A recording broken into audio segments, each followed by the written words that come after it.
अस्सलाम वालेकुम दोस्तों, आपका अपना भाई आज एक नई वीडियो के साथ हाजिर खिदमत है। उम्मीद करता हूँ कि मेरे तमाम कबूतर परवर भाई बखैरियत से होंगे।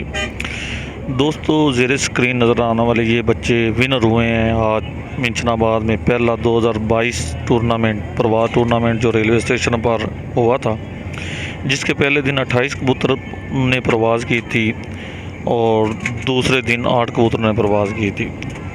और ये 28 कबूतरों से विनर बच्चे हैं। ये जोड़ा बच्चा ये उस्ताद अब्दुल लतीफ़ खोखर साहब, ये आपको ज़ेरे स्क्रीन नज़र आ रहे हैं। उस्ताद अब्दुल लतीफ़ खोखर साहब ने छोड़े थे ये बच्चे और इनके घर के भी कबूतरों के बच्चे हैं। तो माशाल्लाह से बहुत आला और म्यारी परवाज़ की है।